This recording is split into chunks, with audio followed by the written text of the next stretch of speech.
Hello everyone, this is Miss Jones with Legacy's Little Luxuries Arts and Crafts YouTube. Miss Legacy's channel that she'll take over when she gets old enough to do it.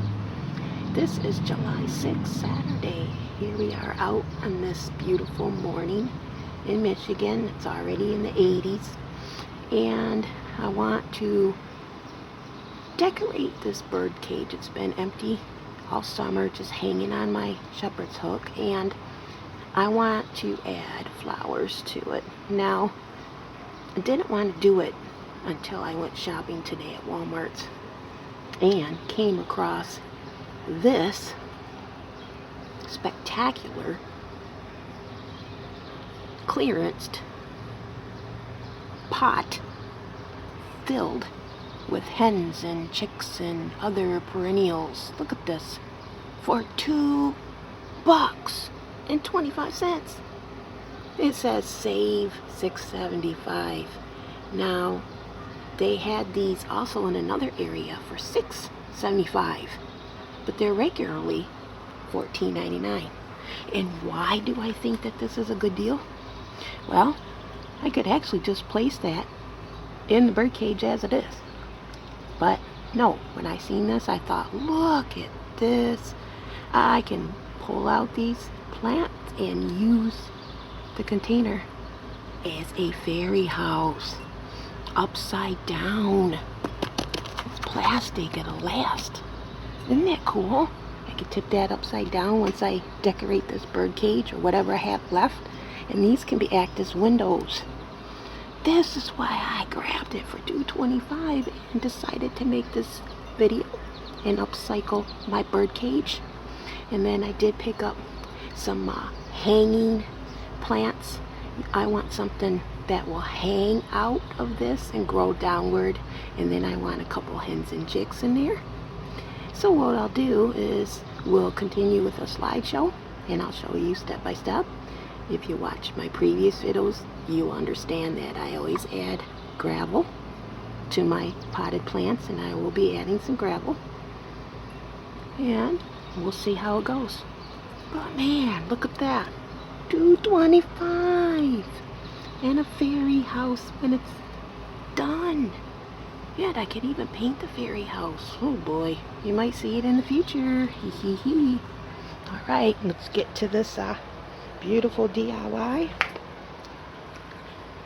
And watch the slideshow. If you like my ideas, I have 400 other ideas. Check it out. And subscribe. Alright, let's get going. See ya at the end of it.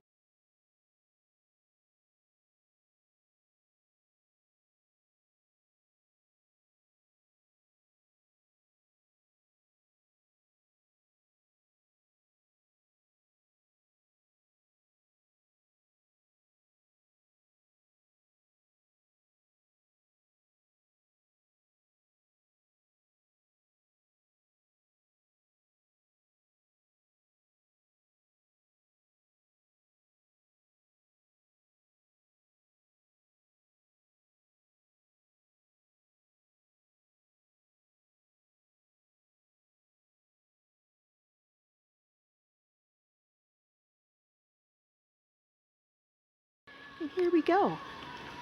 Hanging in a location that'll only get sun part day time, and that is right off my garage, because in the afternoon this is all shaded all until the next morning. So it's just going to reach the morning sun. And there you go. Carefully place all the hanging parts of the plant through the bars so that when it does grow, it grows out and downward. You can add little ornaments, and I think I'm going to do that, so I'll be right back. I'm going to go get some ornaments I have left from the Dollar Tree, and I'll place them in there.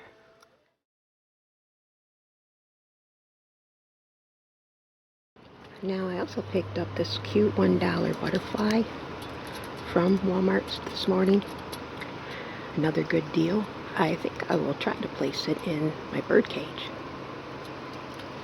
I'm not sure. It's not deep enough for it to stake in you know, the dirt. So, I don't know. I'm going to just hang it out. Alright. I'll show you the final video with it if I decide to use it, or if I do not decide to use it.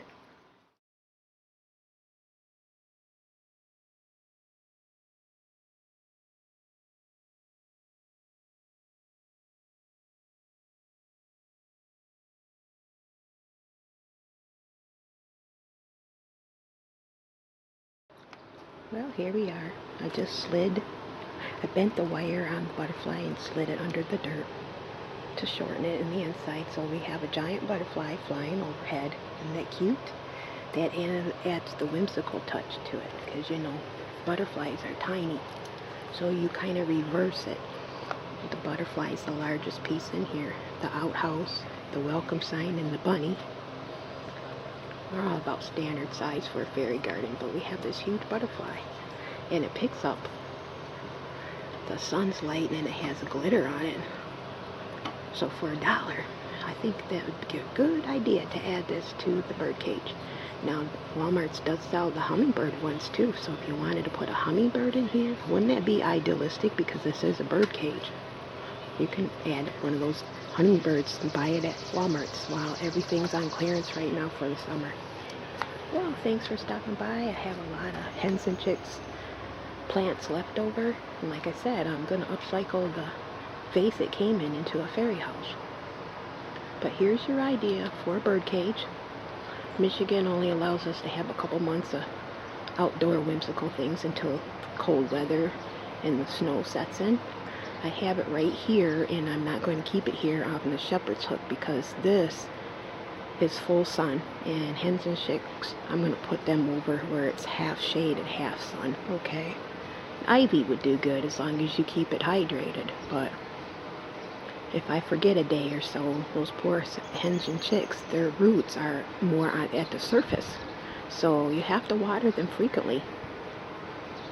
I'm going to go put it in the shade for the afternoon. We'll see you next time. Send my blessings to you and your family. Wear sunscreen when you're outside. And subscribe. Take care. Bye.